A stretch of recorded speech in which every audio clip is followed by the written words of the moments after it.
Caião, o evangelho é realmente simples? Se ele é realmente simples, por que ele é realmente simples? Porque ele é para o mundo, não é, brother? Ele não é para um grupo de pessoas.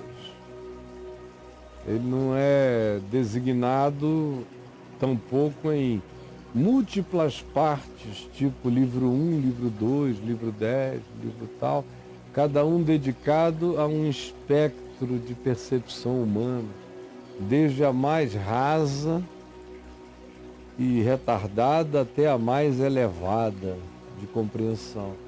Aí não seria boa nova para a vida. O que é extraordinário no Evangelho é que o culto, e gente culta, mas põe culta nisso, lê o Evangelho e entra em estado de estupefação com a sua profunda e inalcançável simplicidade. Ao mesmo tempo, você dá para um homem semi-alfabetizado e ele começa a ler e ele entende o significado ético das parábolas, ele entende o que está em jogo, o que está em questão. Se ele não for atrapalhado por nenhum intérprete em pé ao lado dele, confundindo-lhe a mente e a percepção, ele vai entender bonitinho, como eu já vi também aos milhares acontecer.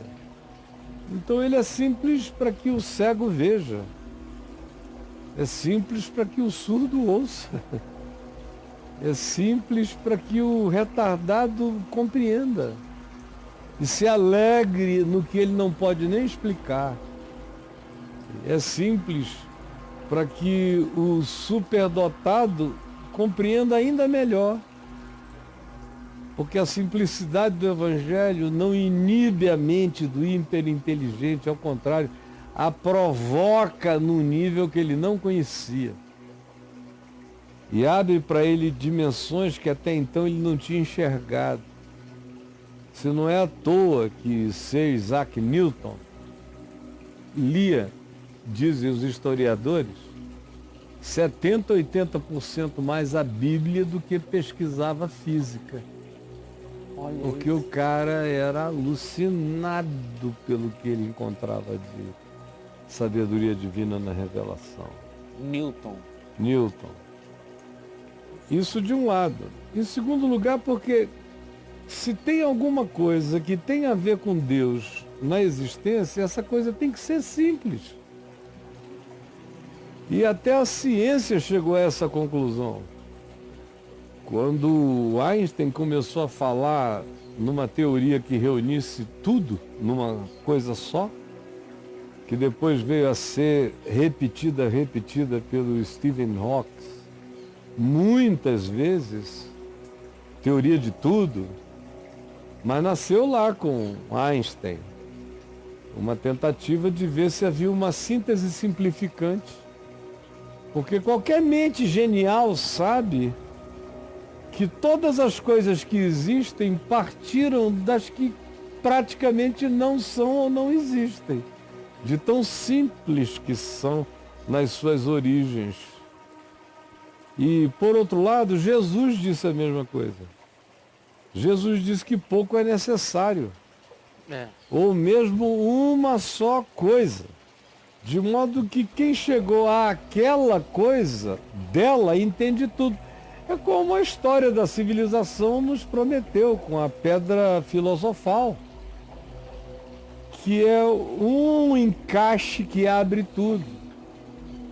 Ou é como a pedra de Roseta, que uma vez achada se conseguiu decifrar os hieroglifos e escritos antigos, porque a partir daquela chave de interpretação se chegou à compreensão de todas as coisas. Legal. Então, o Evangelho é essa chave hermenêutica. É essa chave simples que abre todas as portas da teoria, da sabedoria e do conhecimento. Aí vai depender da viagem de cada um. Mas quem tem uma mente simples viajará com simplicidade ao nível de se satisfazer. E quem tem uma mente muito mais complexa, se for sincero e honesto, viajará num nível em que será provocado para além do que consiga entender. Então o Evangelho é simples para ser eterno, para ser perene, para ser universal. Todos os complexismos estão temporários e têm vida curta. Todas as realidades duráveis são simples, por isso se tornam perenes. E o Evangelho cai na categoria da perenização de todas as coisas. Passará o céu, passará a terra, mas as minhas palavras não passarão. Exatamente porque é E simples. serão compreendidas em qualquer geração. Daqui a mais uns 15 anos você vai perguntar para uma inteligência artificial o que ela acha do Evangelho. E ela vai dizer a melhor forma de pensamento para os humanos se entenderem, evitando guerras, conflitos, fomes, misérias e instituindo melhor forma de relacionamento social jamais concebido em toda a humanidade. Uma coisa temos em contrário. A natureza humana, todavia, não obedece à lógica, nem à racionalidade, nem à sabedoria, nem à sensatez.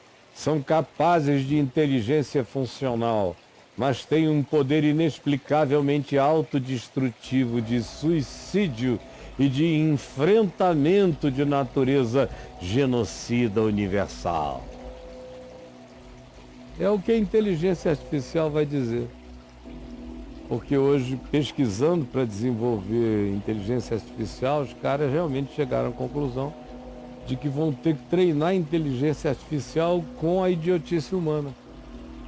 Porque como a inteligência artificial é inteligente, ela não tem lugar para inveja, ciúme, competição, cobiça, tesão, vontade de roubar, de corromper, de soberba, de arrogância. A inteligência artificial é inteligente. E todas essas outras coisas aqui são burrices. É por elas que a gente guerreia, a gente mata, a gente se separa, a gente destrói, a gente acaba com tudo. Tá. Então, em nada que fosse inteligência, caberia nada disso aqui. A grande luta é desenvolver uma inteligência artificial que seja capaz dessa burrice animal para entender a idiotice humana, senão a máquina vai dizer: não compreendo, não faz sentido, Não sei pra quê. não é lógico, Sei. para que fazer isso? As consequências que advirão serão horrorosas. Você perderá 15 anos solucionando algo que não tem sentido.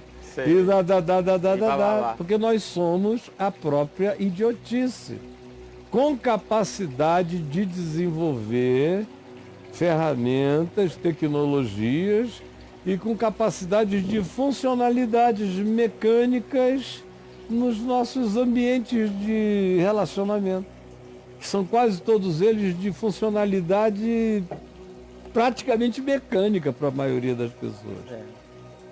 Tem muito pouca gente inteligente na Terra, e esses realmente inteligentes estão ganhando dinheiro limpo. Dinheiro limpo. Dinheiro limpo.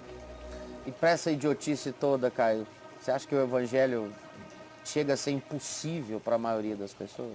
Não, É a chega não. pergunta, o Evangelho é impossível na prática? Para quem pensa assim, quer assim, deseja assim, aplaude assim, o Evangelho é uma idiotice. O Evangelho só vai ser aceito por inteligências artificiais. Porque qualquer inteligência artificial identificará logo que no modelo do experimento humano, ninguém nunca ensinou as coisas que poderiam a humanidade viver como humanos evoluídos, em amor e em consideração mútua, ajudando-se uns aos outros. Qualquer inteligência artificial entenderia isso. Eles vão dizer: o problema é a vossa natureza animal. Sei. O problema é a besta, é o centauro que eu sou. Então Mas e aí? a próxima pergunta seria essa: quando o evangelho é possível, Caio? O Assim, né? evangelho só é possível quando você dá razão a Deus. Quando você olha para o evangelho e diz: eu quero ser esse homem. Eu não quero ser esse louco que passa a vida inteira juntando coisas para si, aumentando os seus depósitos, os seus silos e as suas poupanças, para eu morrer de repente e tudo que eu acumulei ficará para quem? Ficará para um maluco, um playboy, um doido que vai chegar e vai torrar tudinho a partir de princípios que não foram aqueles que me animaram para construir o que eu construí. Quem é que eu quero ser? Eu quero ser o rico em casa, me deleitando todo dia, passando por cima das feridas de Lázaro na esquina? Eu quero ser quem?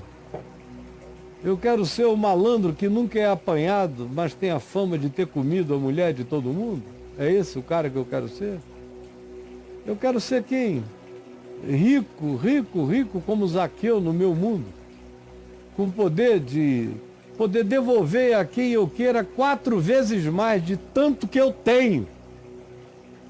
É esse o cara que eu quero ser? Eu quero ser quem? Frequentar a corte de Pilatos? Bater aquele papo e beber aquele cálice de sangue? Eu quero o quê? Entreter a corte de Herodes? O que é que eu quero para essa vida? Qual é a inteligência que eu quero desenvolver? Eu quero ser louco, louco, louco como Herodes o Grande, mas com uma capacidade genial, arquitetônica, inigualável, aplaudido pela sua capacidade arquitetônica e abominado pela sua maldade intrínseca e humana? Qual é a referência que eu quero? De que César? De que imperador? Eu quero ser o quê? É com Platão que eu vou aprender? É com Sócrates? É com Aristóteles? Com quem? Quem será o meu mestre? É com Siddhartha?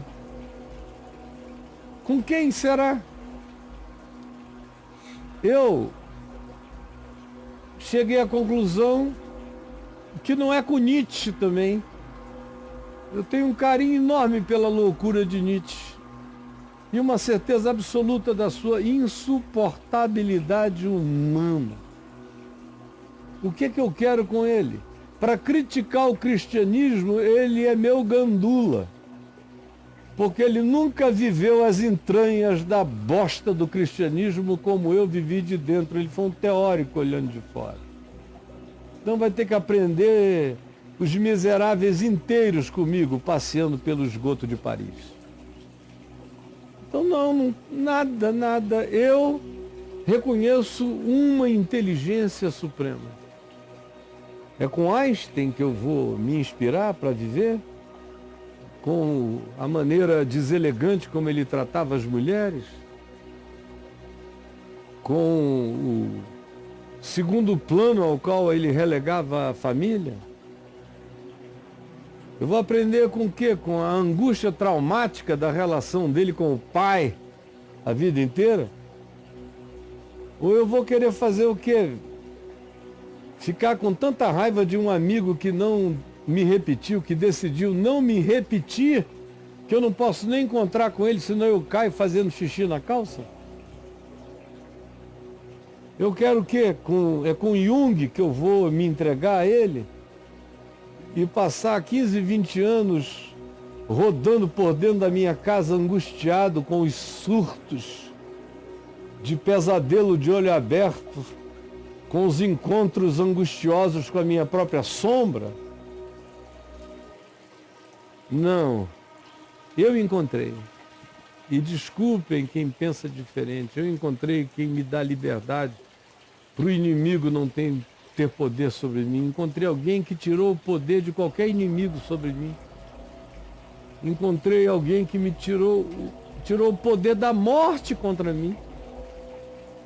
Encontrei alguém que tirou de mim, dia a dia, tira mais, o poder de me fazer irar-me e ficar irado e dar razão à minha ira. Não encontrei alguém que esvazia minha ira e me faz dormir, e nele eu nunca dormi uma noite em estado de amargura na vida até aqui. É com ele que eu aprendo. É com ele que eu não me assusto com nada. Nenhuma catástrofe me surpreenderá. Nele não.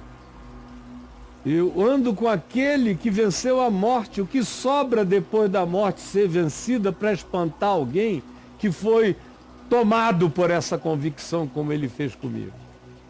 Então, desculpa. Quem quer de outra forma, escolhe de outro modo, fique livre para fazê-lo. Agora, eu estou seguindo o que significa ser homem, na acepção da palavra, de acordo com Deus. E aí? Aí o evangelho é possível. Aí ele se torna possível quando você dá razão a Deus e busca viver assim todo dia, dando razão a Deus. E não é por causa de nenhum medo de mandamento, é porque você ganhou a convicção de que aquele é o projeto, é o mais fascinante projeto de vida. Sim. Como o meu livro diz. Você ganhou essa consciência que você entrou no mais fascinante projeto de vida, e você faz isso por paixão enternecida. É um privilégio. É o Nobel da bem-aventurança que você ganhou. Amém. Muito bom, cara. Isso é nascer de novo, né? É, quando o cara nasce de novo, ele bota o pé nessa estrada e não olha mais para trás. Maravilhoso.